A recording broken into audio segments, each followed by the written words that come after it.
मित्रांनो, आपला कुठला टॉपिक चालू होता जरा मला कमेंट बॉक्समध्ये सांगा, कारण की आपलं लेक्चर चालू होतं मध्येच इंटरनेट कनेक्शन बंद झालं आणि मी शिकवत गेलो. तर मला प्लीज थोडं सांगा की आपला लास्ट टॉपिक कुठला चालू होता, म्हणजे आपण तिथून कंटिन्यू करूया.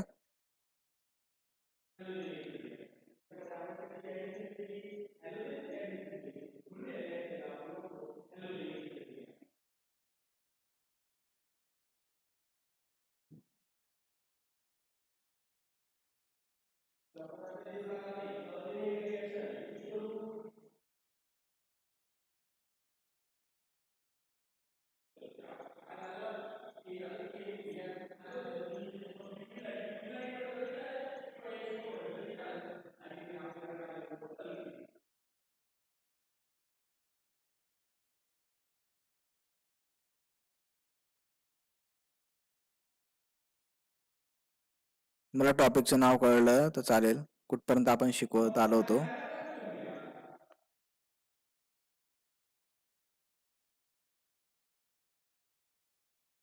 Mechanism of potential development. चला ठीक आहे, चला आपण बघूया, थोडं डिस्कस करतो परत मागच्यापासून आपण.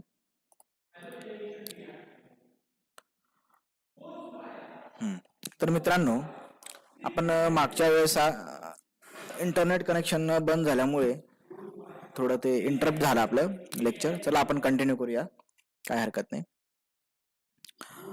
तर आपण मेकॅनिझम बघत होतो. मेकॅनिझम मध्ये आपण डिस्कस केलं मित्रांनो की जे काय ग्लास मेम्ब्रेन आहे त्या ग्लास मेम्ब्रेनचे जे काय थिकनेस आहे ते जवळपास 0.025 टू 0.01 mm हे थिकनेस होतं.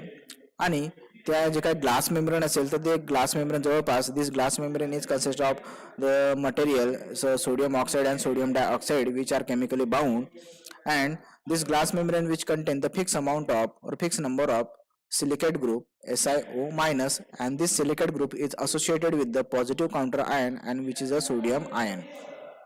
त्याच्यामध्ये आपण बघितलं मित्रांनो की जी काही ग्लास मेम्ब्रेन आहे त्याची थिकनेस किती ते 0.025 टू 0.01 मिलीमीटर थिकनेस होती. त्याच्यामध्ये सोडियम ऑक्साईड होता, सिलिकॉन डायऑक्साईड होता आणि फिक्स अमाऊंट मध्ये सिलिकेट ग्रुप आहे. आणि या सिलिकेट ग्रुप सोबत आपण बघितलं की सोडियम आयन हा असोसिएटेड आहे, बरोबर.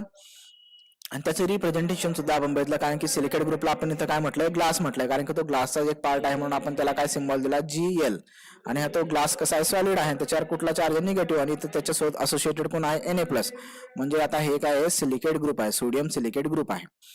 So before use of this glass electrode, we can dip this glass electrode for the in a water for 12 hours before use.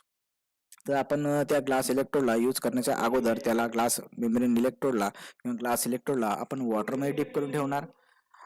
आणि वॉटरमध्ये डिप करून ठेवल्यानंतर मित्रांनो त्याच्यावर हायड्रेटेड जेल लेअर तयार होते. म्हणजे ही जे हायड्रेटेड जेल लेअर असेल ते कशावर असेल, outer surface of glass membrane. So this glass membrane which is deep into the water for 12 hours and which form the hydrated layer on the outer surface of this glass membrane. आणि जे काय outer surface आहे त्या glass मेम्ब्रेनचा त्याच्यावर आपल्याला gel layer मिळते. and this gel layer, hydrated gel layer is near about the 10⁻⁵ mm in thick. आणि त्याची जी काय थिकनेस बघितली तर 10⁻⁵ mm ही एवढी त्याची थिकनेस आहे. and next important thing is that the inner surface of this glass membrane is already hydrated. ती already hydrated आहे मित्रांनो, बरोबर. कारण की आपण त्या ग्लास मेम्ब्रेन मध्ये सुरुवातीला 0.1 मोलर जे काय सोल्युशन होतं HClचं ते आपण भरून ठेवलेलं होतं. आणि या सोल्युशनमुळे काय होतं की जे इनर सरफेस आहे ग्लास मेम्ब्रेनचं ते ऑलरेडी सुरुवातीपासूनच काय असतं, हायड्रेटेड असतं. म्हणजेच त्याला आपल्याला हायड्रेटेड करण्याची काही गरज नाही, फक्त आपल्याला आउटर सरफेस काय करावा लागतो, हायड्रेटेड करावा लागतो. कारण की हायड्रेटेड करण्याच्या मागे सुद्धा तिथं आपल्याला एक महत्वाचं तिथं मेकॅनिझम आहे. कारण की हायड्रेटेड केल्याशिवाय आपण एखाद्या सोल्युशनचं पोटेन्शियल मेजर करू शकत नाही. मग आपण हायड्रेटेड नेमकं काय करतो ते बघूया.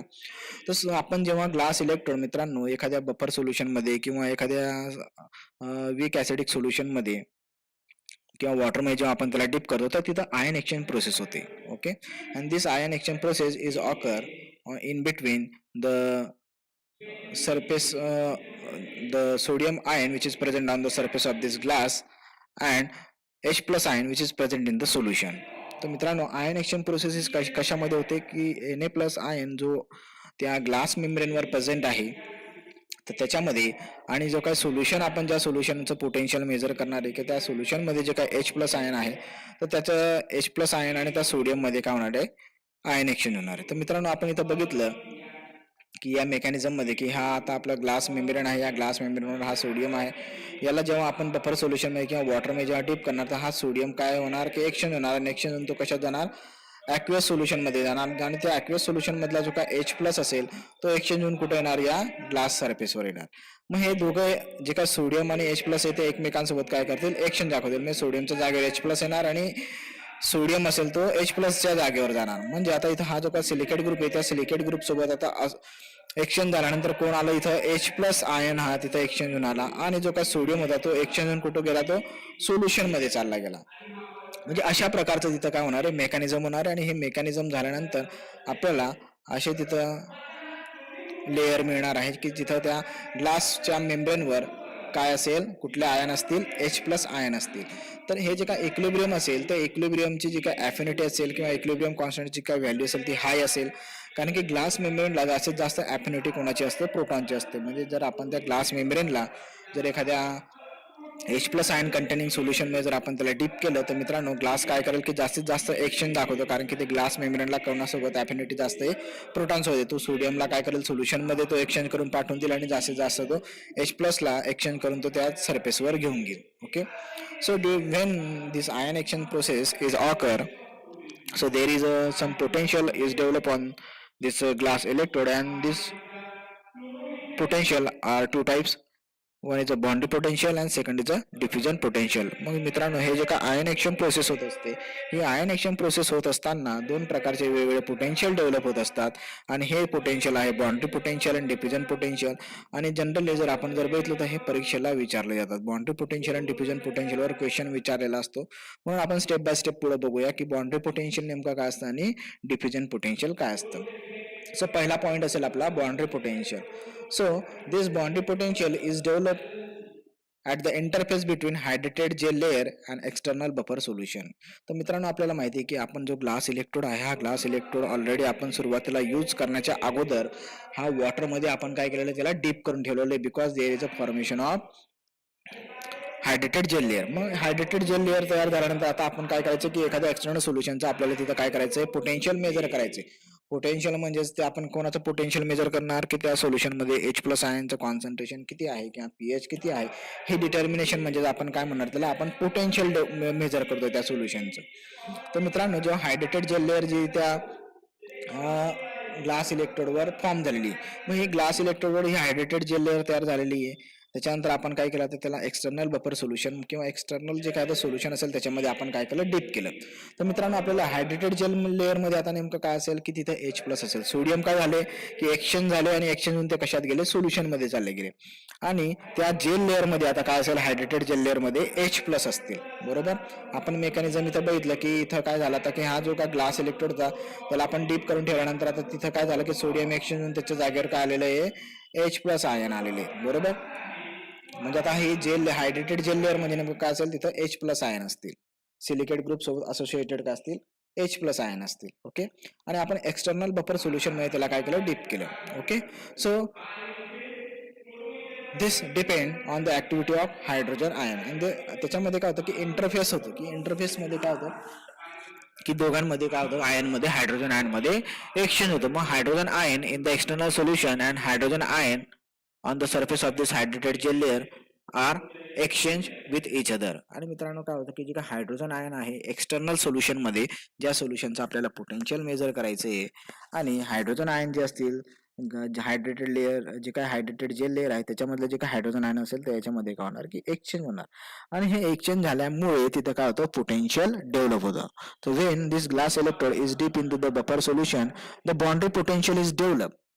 आणि बाउंड्री पोटेन्शियल डेव्हलप होतं. मग हे बाउंड्री पोटेन्शियल का डेव्हलप होतं because due to the activity of hydrogen ion in the solution. आणि हे बाउंड्री पोटेन्शियल असेल हे कशामुळे डेव्हलप होतं की त्या जेल लेअरवरचे जे काय H प्लस आयन आहेत आणि त्याच्यानंतर जे काय सोल्युशन मधले H प्लस आयन आहेत तर एक हे एकमेकांसोबत काय करतात एक्सचेंज दाखवतात. म्हणजे तिथे हायड्रोजन आयनचे काय होते ऍक्टिव्हिटी होते आणि due to this activity the boundary potential is develop. आणि याच्यामुळे काय होतं मित्रांनो, बाउंड्री पोटेन्शियल डेव्हलप होतं आणि हे बाउंड्री पोटेन्शियल मग आपण काय करत असतो, मेजर करत असतो. Okay. And at the surface of this at the outer surface of the membrane, the migration of H plus ion is occur and development of liquid junction. आणि त्या जे काय मेम्ब्रेन असेल आउटर मेम्ब्रेन, या outer membrane मध्ये इथं काय असेल, H प्लस असेल. त्याच्यानंतर इथं सोल्युशन मध्ये सुद्धा काय असेल, H प्लस असेल. हे H प्लस काय होतात, एकमेकांसोबत इथं एक्सचेंज होतात. बरोबर. एक्सचेंज झाल्यामुळे इथं काय होते की इथं आयनची काय होणार आहे, देवाणघेवाण होणार आहे या सरफेसवर. म्हणून तिथं आयनचं मायग्रेशन होतं आणि या आयनच्या मायग्रेशनलाच आपण काय म्हटलेलं आहे मित्रांनो, लिक्विड जंक्शन पोटेन्शियल. तर अगदी सिंपल आहे. बाउंड्री पोटेन्शियल म्हणजे नेमकं काय, की बाउंड्री पोटेन्शियल हे कशामुळे होतं, आउटर सरफेसवर होत असतं मेम्ब्रेनच्या. हायड्रेटेड जेलमधले जे काय H प्लस आयन आहे, सो एक्सटर्नल सोल्युशनमधले जे काय H प्लस आयन, तर त्यांच्या ॲक्टिव्हिटीमुळे हे पोटेन्शियल डेव्हलप होतं. मग यांची ॲक्टिव्हिटी नेमकं काय, की हे एकमेकांमध्ये काय होतात, की मायग्रेशन दाखवतात, एक्सचेंज दाखवतात आणि त्याच्यामुळे तिथं पोटेन्शियल डेव्हलप होतं. आणि हे पोटेन्शियल हे बाउंड्रीवर त्या मेम्ब्रेनच्या सरफेसवर होत असतं, म्हणून तिथं लिक्विड जंक्शन पोटेन्शियल डेव्हलप होतं. आणि हे पोटेन्शियल म्हणजे आपण काय म्हणणार, boundary potential. Okay. So second type of potential is a diffusion potential. So this potential is also a part of asymmetric potential, and this diffusion potential is generally occur due to the due to the diffusion of H plus ion in the inner gel layer to dry membrane. तर मित्रांनो, जे काय हे asymmetric potential जे आहे किंवा diffusion potential आहे, तर हे डिफ्युजन पोटेन्शियल कशामुळे होते, की जे काय सोल्युशनमध्ये जे काय इनर जो काय ग्लास बल्ब आहे, ग्लास मेम्ब्रेनचा, त्या ग्लास बल्बमध्ये जे काय आपण 0.1 मोलर HCl सोल्युशन भरलेले आहे, तर त्या HCl पासून जो काय H प्लस असेल, तो H प्लस काय होतं, की जो काय ग्लास मेम्ब्रेन आहे, त्या ग्लास मेम्ब्रेनच्या इनर सरफेसमध्ये डिफ्यूज होतो. आणि डिफ्यूज जसं जसं झाल्यानंतर तो त्या इनर सरफेस जो आहे, त्या इनर सरफेसमधल्या जो काय सोडियम असेल, त्या सोडियमला एक्सचेंज करून तो काय करतो, सोल्युशनमध्ये आणतो. तो त्या ग्लास मेम्ब्रेनवर काय होतोय, जो काय इनर सरफेस आहे ग्लास मेम्ब्रेनचा, त्याच्यात तो डिपॉझिट होतोय. म्हणजे जो काय इनर सरफेस मधला जो काय सोडियम आयन आहे, त्या सोडियम आयन सोबत जे काय 0.1 मोलर HCl सोल्युशन मधला जो काय H प्लस आयन आहे, तो काय दाखवतो, एक्सचेंज दाखवतो. आणि त्याच्यामुळे जे काय होणारे डेव्हलप होणारे जे काय पोटेन्शियल आहे, त्या पोटेन्शियलला आपण काय म्हणतो, डिफ्युजन पोटेन्शियल. आता ड्राय मेम्ब्रेन जे काय आहे, इनर ड्राय मेम्ब्रेन, त्याच्यामध्ये H प्लस आयन जो सोल्युशन मधला आहे, तो काय होतो, डिफ्यूज होतो. बरोबर. त्याच्यामुळे एक्शन येण्यासोबत एक्शन झाल्यानंतर तो त्याच्या त्या मेम्ब्रेनमध्ये डिफ्यूज होतो. म्हणून अशा पोटेन्शियलला काय म्हटलं आपण, diffusion potential. So, diffusion potential of Na plus ion in a dry membrane in the hydrated gel layer. So, the rate of migration of these two process are different. आणि दोघांमध्ये जे काय मायग्रेशन होणाऱ्याची जे काय प्रोसेस आहे, की extra outer surface, glass मेम्ब्रेनचं जे काय आउटर सरफेस आहे, तिथं आयनचं वेगळ्या प्रकारचं मायग्रेशन होतंय. आणि इनर सरफेस आहे त्या ग्लास मेम्ब्रेनचं, तिथं वेगळ्या प्रकारचं मायग्रेशन होतंय. बरोबर.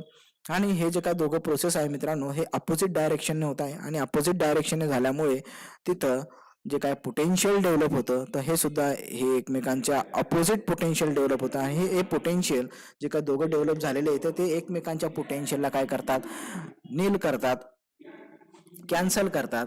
म्हणून त्यांचं जास्त एखाद्या सोल्युशनचं डिटर्मिनेशन करण्यासाठी, पोटेन्शियल मेजर करण्यासाठी या पोटेन्शियलचा जास्तीत जास्त तिथं एरर नसतो. ओके. तर मित्रांनो, दोन गोष्टी आपण शिकलो, की बाउंड्री पोटेन्शियल हे कशामुळे होतं आणि डिफ्युजन पोटेन्शियल कशामुळे होतं.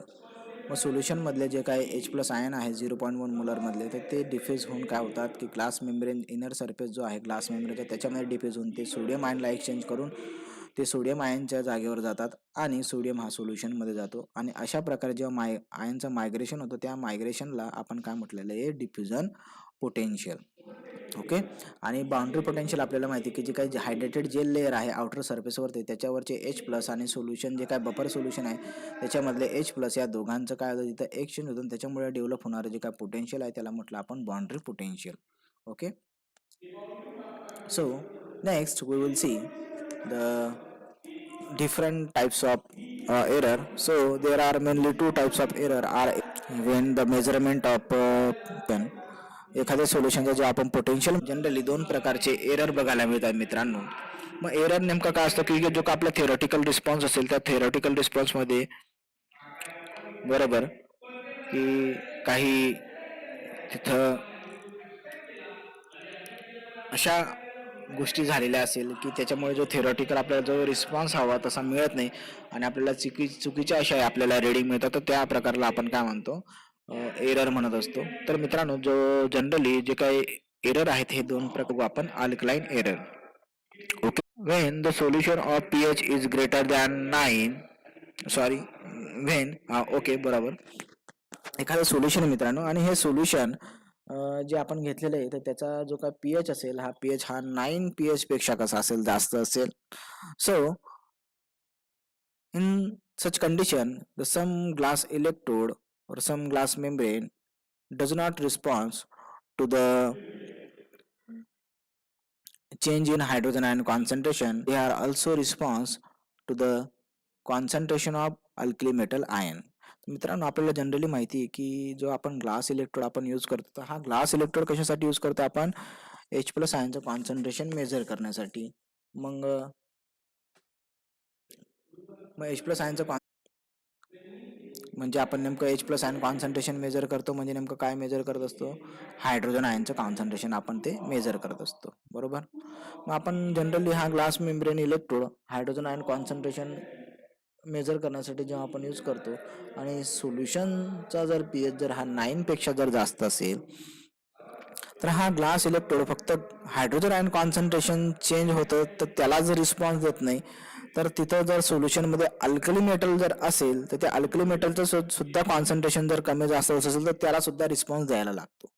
दिस इज अ मेन इम्पॉर्टंट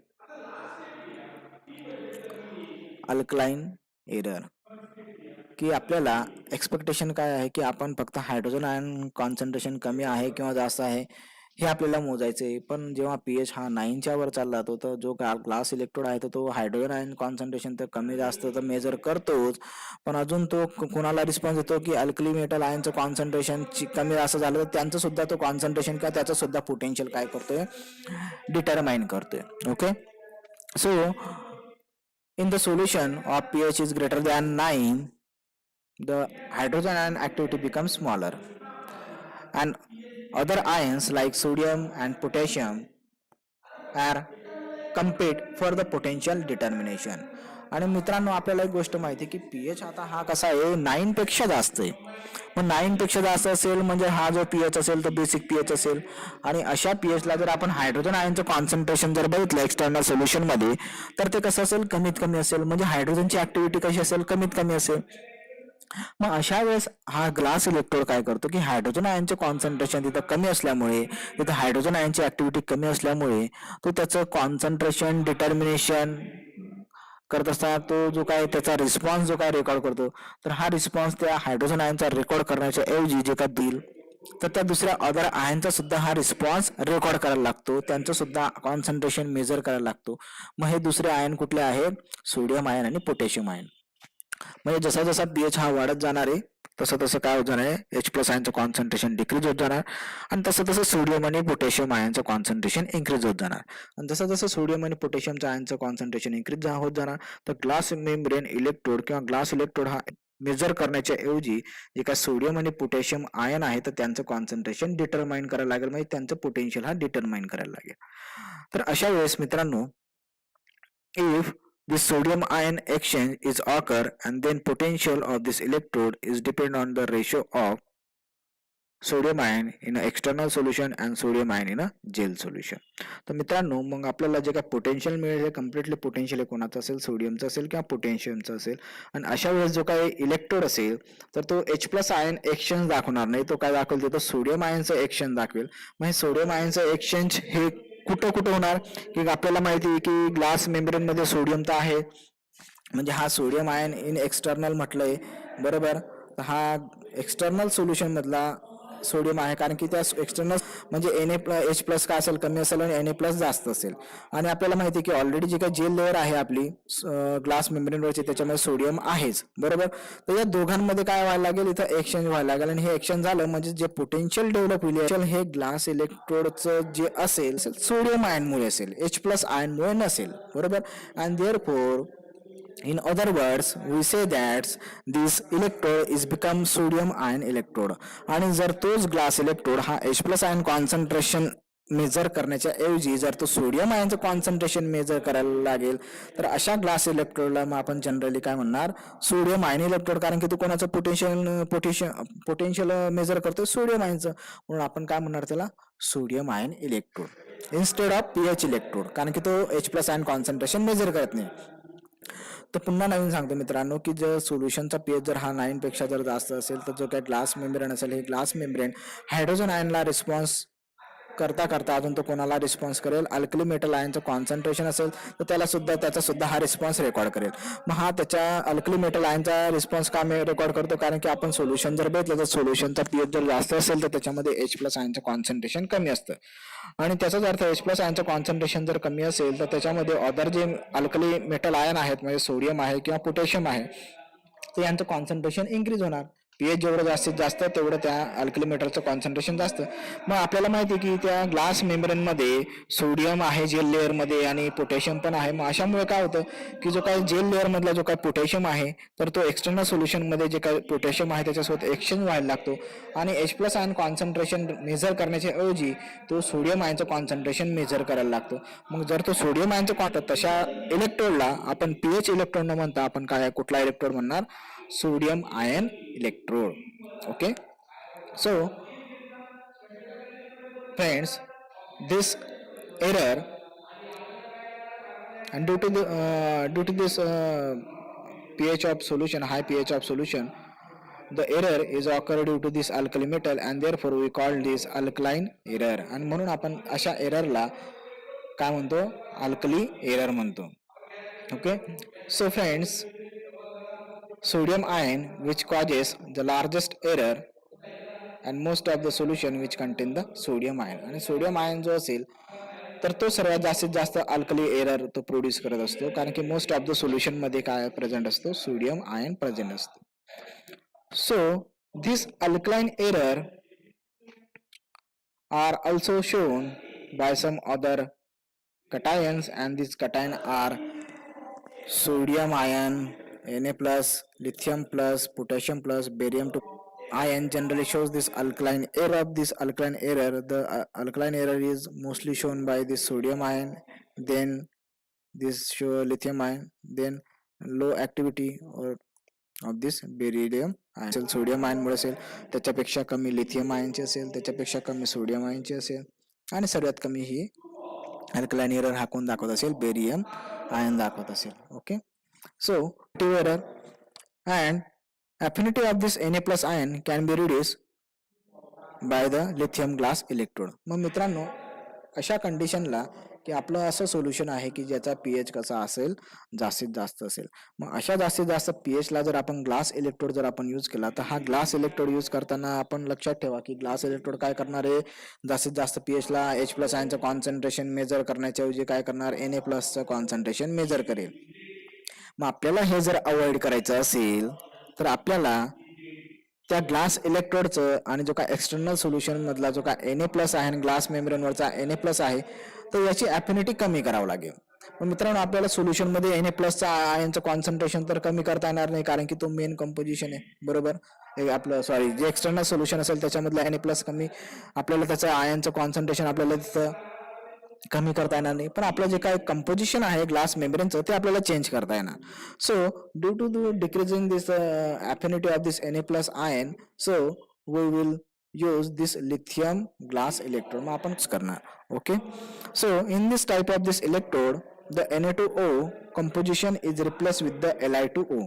मग अशा वेळेस काय होणार मित्रांनो की जो काय ग्लास इलेक्ट्रोड असेल तर त्या ग्लास इलेक्ट्रोडचं आता कंपोजिशन आपण चेंज केलं, आणि आपण सुरुवातीला माहिती की आपण सोडियम ऑक्साईड तिथे यूज केलेला आहे ग्लास मेम्ब्रेन प्रिपेअर करण्यासाठी.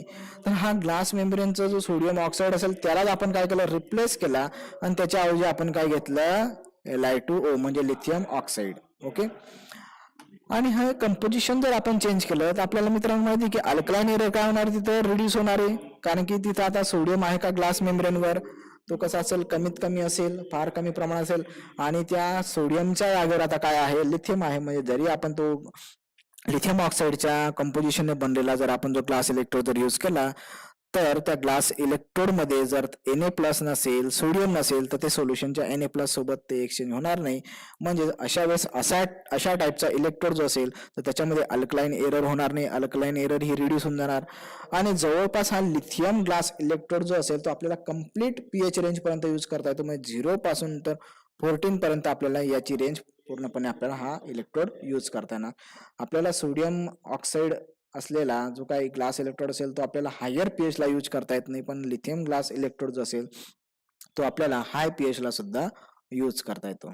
ओके, तर अशा प्रकारचं हे अल्कलाइन एरर आहे. So this alkaline error is occur due to the higher concentration or higher pH of the solution, or it is greater than the 9 pH. So due to this 9 pH or a greater pH, the alkaline error is generally introduced.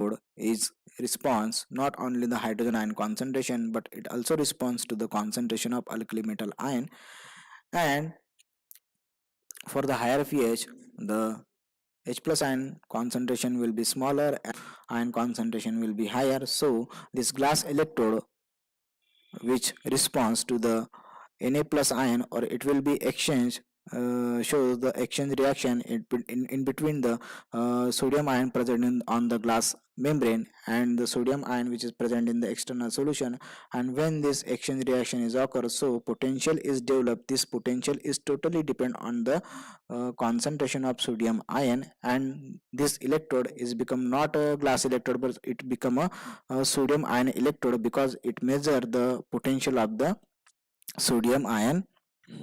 आणि त्याच्यामुळे नंतर मग तो जो electrode असेल तर तो sodium ion electrode असेल, कारण की तो सोडियम आयनचा पोटेन्शियल मेजर करतो. मग असा जर एरर आपल्याला जर तिथं मिनिमाइज करायचा असेल तर आपण आपल्याला ग्लास मेम्ब्रेनचं जे काय कंपोच्यामध्ये जो काय सोडियम ऑक्साईड असेल त्याला एक्सचेंज करून रिप्लेस करून आपण लिथियम ऑक्साईडचं आपण तिथं ग्लास मेम्ब्रेन तिथं यूज करणार. लिथियम ऑक्साईडचा जर तिथं ग्लास मेम्ब्रेन जर आपण यूज केला तर तिथं सोडियम आणि लिथियम मध्ये एक्सचेंज होणार नाही. म्हणजेच तिथं फक्त जे हायड्रेटेड जेल लेअर असेल त्या हायड्रेटेड जेल मधला H+ आणि एक्सटर्नल सोल्युशन मधला H+ हा एक्सचेंज होतील आणि आपण हा ग्लास इलेक्ट्रोड हाय पीएच सोल्युशन असेल तरी आपण तिथं H+ आयनचं कॉन्सन्ट्रेशन मेजर करण्यासाठी आपण. And last second type of error is a acid error, and this acid error is also called as water activity error. आणि या एररला अजून मित्रांनो आपण काय म्हणणार, वॉटर ऍक्टिव्हिटी एरर.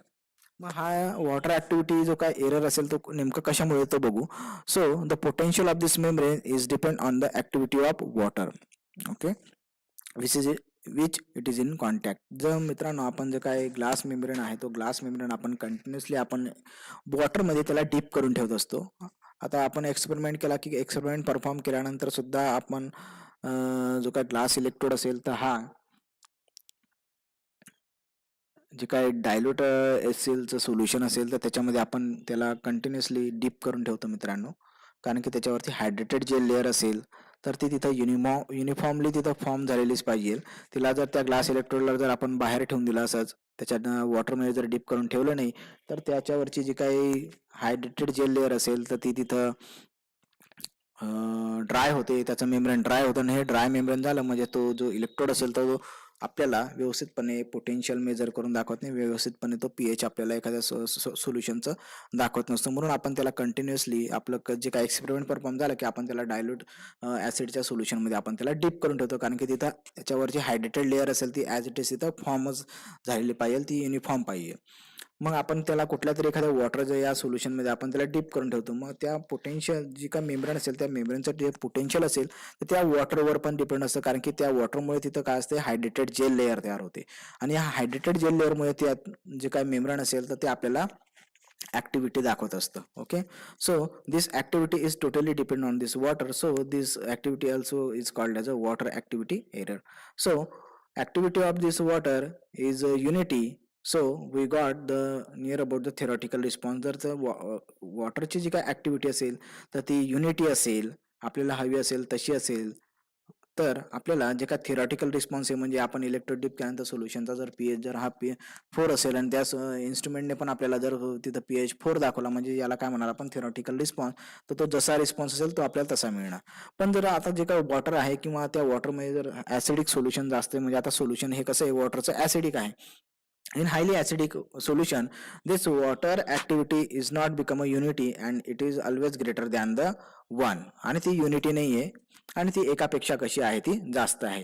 आणि वॉटर ऍक्टिव्हिटी ही जर हे एकापेक्षा जर जास्त झाली तर मित्रांनो तिथं पीएच युनिट मेजर करत असताना, रेकॉर्ड करत असताना एरर येत असतो आणि हा जो एरर आहे तो पॉझिटिव्ह एरर असतो आणि अशा एररला आपण काय म्हणत असतो, acidic error. Okay, so this error is generally introduced in non-aqueous solvent when high concentration of the salt solution is present. Okay, तर हा दुसऱ्या टाईपचा इथं ऍसिडिक एरर झाला. त्याच्यानंतरचा सर्वात महत्त्वाचा मित्रांनो अल्कलाइन एरर आपल्याला परीक्षेला विचारला जातो. Okay, so next is a NBS standard buffer solution. So buffer solution म्हणजे नेमकं काय असतं मित्रांनो ते आपण बघूया. A buffer is defined as a solution which maintain the nearly constant pH or constant pH value upon dilution of or addition of small quantity of acid or base. तर मित्रांनो बफर माहिती आपल्याला, तर बफर सोल्युशन हे कुठलं solution असतं, तर buffer solution हे असं सोल्युशन असतं मित्रांनो की तो जवळपास एखाद्या सोल्युशनचा पीएच कसा ठेवतो, मेंटेन ठेवतो, कॉन्स्टंट ठेवत असतो. Okay, when small amount of dilution or addition of acid और बेस, जरी आपण त्याच्यामध्ये त्या सोल्युशनचं डायल्युशन केलं थोड्याफार प्रमाणामध्ये किंवा आपण स्मॉल अमाऊंटमध्ये त्याच्यात ऍसिड टाकला किंवा स्मॉल अमाऊंटमध्ये बेस टाकला तरी त्याचा पीएच चेंज होत नाही. म्हणजे पीएचला कॉन्स्टंट ठेवण्याचं काम हे कोणाचं असतं, buffer solution. So buffer solution is a solution which maintain the pH of the solution constant when addition of small amount of acid or bases.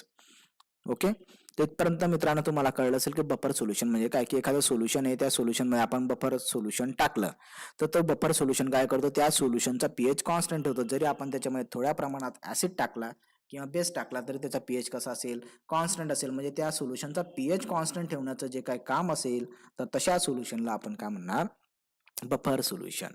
Okay, so friends, this buffer solution generally consists of the mixture of weak acid and its conjugate base. तर मित्रांनो आपण या फायला या बऱ्याचशा गोष्टी आपण शिकलेलो आहे की बफर सोल्युशन हे कशापासून बनलेलं असतं. So this buffer solution is simply a mixture of weak acid and its conjugate base. म्हणजे वीक ऍसिड असतो आणि त्याच्यामध्ये त्याचा कॉन्जुगेट बेस असतो. म्हणजे समजून घ्या की वीक ऍसिड आपण घेतला म्हणजे ऍसिटिक ऍसिड घेतला, वीक ऍसिड हा ऍसिटिक ऍसिड आहे आणि त्याचा कॉन्जुगेट बेस आपण काय घेणार, सोडियम ऍसिटेट. म्हणजे हे दोघांचं मिक्सचर म्हणजे आपण त्याला काय म्हणणार, buffer solution. So friends, there are generally 7 standard buffer solution are developed by the National Bureau of Standard, and this National Bureau of Standard is shortly known as a NBS. NBS म्हणजे हे काय, national bureau of standard. आणि national bureau of standard ही एक committee आहे, department आहे आणि यांनी आपल्याला ठरवून दिलेलं आहे की युनिव्हर्सली असे 7 प्रकारचे बफर सोल्युशन आपण एखाद्या इन्स्ट्रुमेंटला स्टँडर्डाइज करण्यासाठी आपण तिथं यूज करू शकतो. Okay, so there are generally 7 types of standard buffer solution which are developed by the National Bureau of Standard, and these buffer are used in the calibration of pH. Okay, pH value of the buffer to determine the EMF of cell without liquid junction potential with standard hydrogen electrode and silver chloride reference electrode. आणि हे जे काय 7 जे काय आपल्याला national bureau of स्टँडर्डने जे काय 7 आपल्याला वेगवेगळ्या प्रकारचे बफर सोल्युशन दिलेले, तर जनरली आपण हे बफर सोल्युशन कशासाठी करतो, पीएच जे काय इन्स्ट्रुमेंट आहे त्या पीएच इन्स्ट्रुमेंटचं, पीएच मीटरचं कॅलिब्रेशन करण्यासाठी, स्टँडर्डायझेशन करण्यासाठी आपण अशा बफर सोल्युशनचा यूज करत असतो. आणि आपल्याला हे कॅलिब्रेशन करण्यासाठी लिक्विड जंक्शन पोटेन्शियल लागत नसतं. आपल्याला सिम्पली काय लागतो, हायड्रोजन इलेक्ट्रोड लागत असतो आणि सिल्वर क्लोराईड रेफरन्स इलेक्ट्रोड लागत असतो. आणि हे दोघं इलेक्ट्रोड डिप केले का आपण तिथं त्या बफर सोल्युशनमध्ये डिप केलं का आपण त्या इन्स्ट्रुमेंटचं तिथं कॅलिब्रेशन करू शकतो, स्टँडर्डाइज करू शकतो. तर मित्रांनो, कुठलाही इन्स्ट्रुमेंट आपण अगोदर यूज करतो तर आपल्याला सुरुवातीला त्याला स्टँडर्डाइज करावं लागतं. म्हणजेच तो बरोबर रिडिंग दाखवतोय की नाही ते आपल्याला नोट करावं लागतं. मग हे करण्यासाठी किंवा या प्रोसेसला आपण काय म्हणतो कॅलिब्रेशन. मग हे कॅलिब्रेशन करण्यासाठी हे जे काय स्टँडर्ड बफर सोल्युशन आहे तर ते आपल्यासाठी फार महत्त्वाचे असतं. स्टँडर्ड बफर सोल्युशनचा यूज करून आपण जे काय ॲपरेटस असेल, इन्स्ट्रुमेंट असेल ते आपण स्टँडर्डाइज करतो आणि स्टँडर्डाइज केल्यानंतर मग आपण त्या इन्स्ट्रुमेंटचा पुढे जे अननोन सोल्युशन आहे, ज्याचं आपल्याला पीएच माहीत नाही, ज्याचं पोटेन्शियल माहीत नाही, त्याचं पोटेन्शियल डिटर्मिन करण्यासाठी आपण त्या इन्स्ट्रुमेंटचा यूज करत असतो. ओके, तर विदाउट स्टँडर्डायझेशन और calibration we can't use this instrument. तर आता हे काय सेटअप आहे सिम्पली, की आपण त्याच्या इन्स्ट्रुमेंटमध्ये काय करणार, की हायड्रोजन स्टँडर्ड हायड्रोजन इलेक्ट्रोड असेल तर आपण हा बफर सोल्युशनमध्ये डिप केला. दुसरा AgAgCl वायर आपण सिम्पली काय केली, रेफरन्स इलेक्ट्रोड म्हणून आपण त्या बफर सोल्युशनमध्ये डिप केलं आणि हे दोघं काय केले, इन्स्ट्रुमेंटला इलेक्ट्रोड कनेक्ट केले आणि हे कनेक्ट केल्यानंतर आपल्याला काय मिळेल, तिथं रिडिंग मिळेल आणि त्या रिडिंगनुसार आपण तिथं काय करणार, इन्स्ट्रुमेंटचं कॅलिब्रेशन करणार. So friends, these are the 7 buffer solution which are used for the calibration of any pH meter or any instrument. So first is a buffer solution is a potassium tetraoxalate. हा त्याचा formula आहे.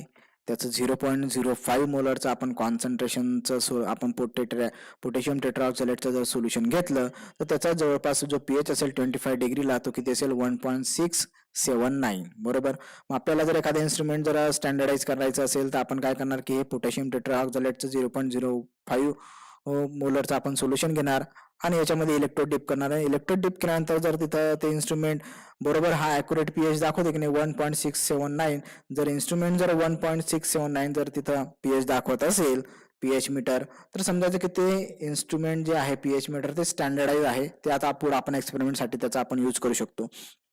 पण ते instrument जर एवढा जर pH दाखवत नसेल तर तिथं वेगवेगळे नॉब असतात. त्या नॉबने आपण काय करतो, मग एवढा पीएच तिथं ऍडजस्ट करतो आणि हा पीएच ऍडजस्ट केल्यानंतर मग आपण ते इन्स्ट्रुमेंट पुढचे जे काय सोल्युशन असेल त्याचं यूज करण्यासाठी आपण यूज करतो. तशाच प्रकारचं जे दुसरं जे काय बफर सोल्युशन आहे ते पोटॅशियम हायड्रोजन टार्टारेट आहे.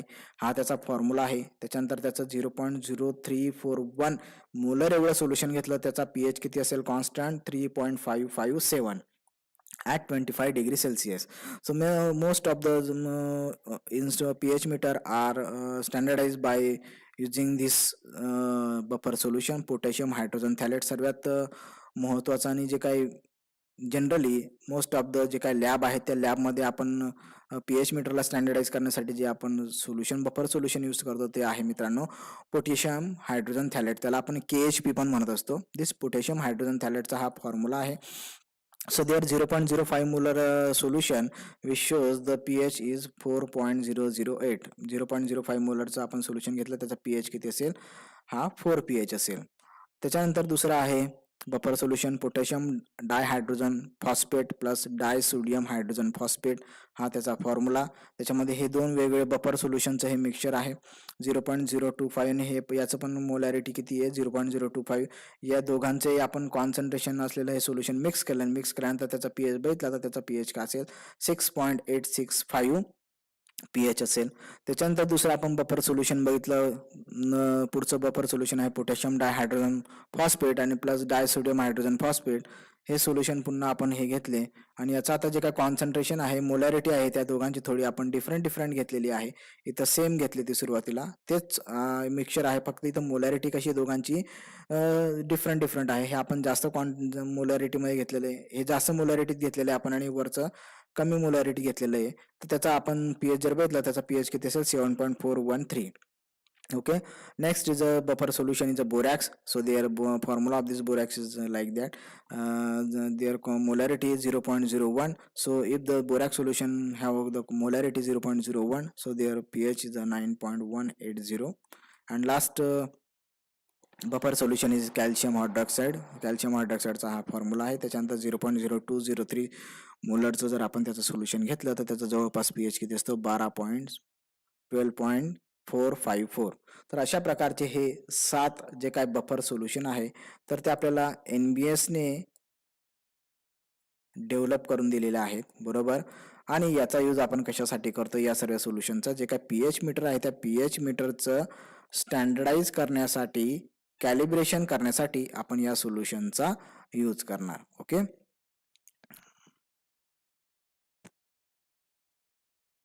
तर मित्रांनो बाकीचा पुढचा जो काही पॉईंट असेल आपण पुढच्या लेक्चरला डिस्कस करूया. ओके, आपण इथं थांबूया. आपलं जे काही दुपारचं लेक्चर असेल ते होणार नाही. आताच आपलं हे होऊन गेलेलं आहे आणि दुपारी मौजगिरे सरांचे पुढचे जे ज्यांचे लेक्चर असेल त्यांचे होतील. Okay, thank you very much.